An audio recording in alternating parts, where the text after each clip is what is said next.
Good morning student.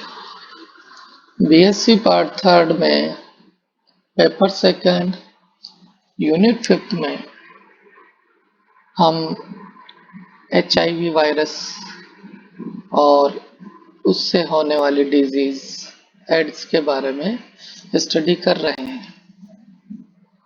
पिछले video में हमने एचआईवी इन्फेक्शन किस प्रकार से होता है, किस प्रकार से यह सेल में एंटर करता है और किस प्रकार से यह अपनी कॉपीज बनाता है, हमने स्टडी किया था। आज हम स्टडी करेंगे एचआईवी की टेस्टिंग किस प्रकार से होती है, क्या कहा जाता है और प्रिवेंटिव मेजर्स एचआईवी को रोकने के लिए हमें क्या क्या सावधानियां रखनी चाहिए। एचआईवी की testing diagnosis of primary HIV before seroconversion is done by measuring HIV RNA और P24 एंटीजन और इसका एक और नाम है एलिजा टेस्ट के द्वारा HIV का परीक्षण किया जाता है। जैसा कि हम जानते हैं एलिजा का full form enzyme linked immunosorbent ऐसे टेस्ट बोला जाता है। तो इस टेस्ट में P24 एंटीजेंस की पहचान के द्वारा HIV की पहचान की जाती है।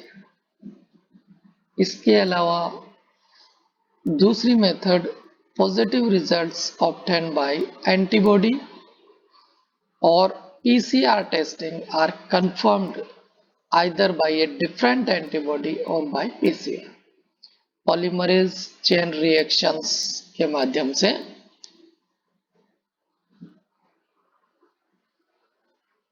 और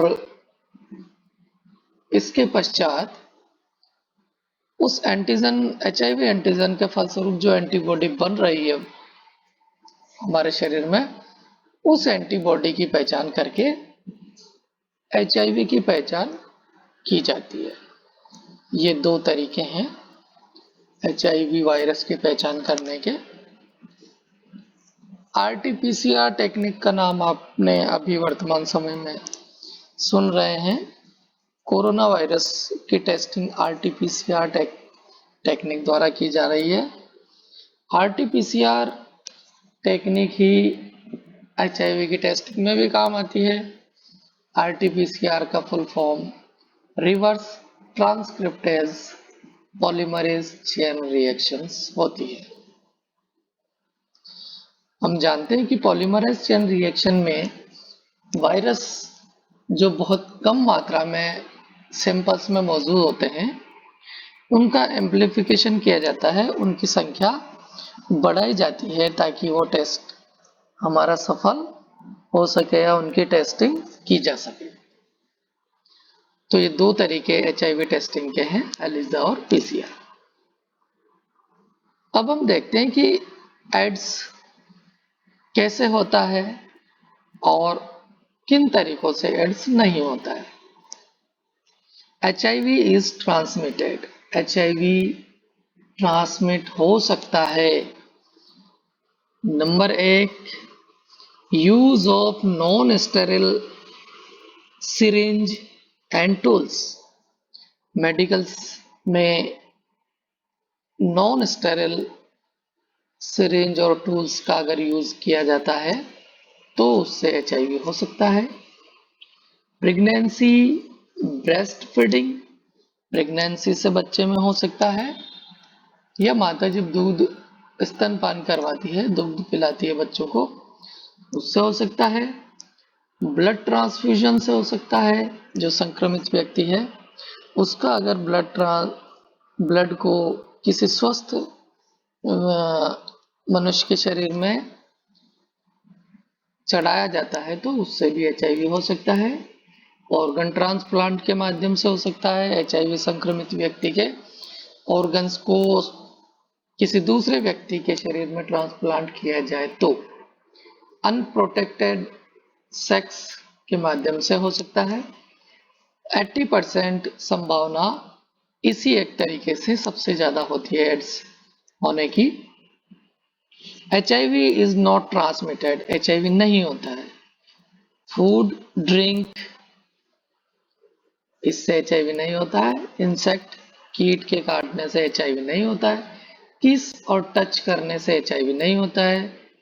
कपड़ों से, टॉवेल से HIV नहीं फैलता है। टॉयलेट और शावर का यूज करने से HIV नहीं फैलता है।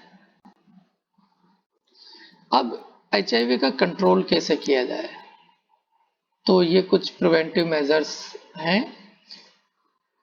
रेफ्रेनिंग फ्रॉम अनप्रोटेक्टेड इंटरकोर्स से हमें बचना चाहिए। Refraining from intravenous drug use, intravenous drugs का यूज नहीं करना चाहिए। People who have HIV infection should not donate plasma blood organs for transplantation.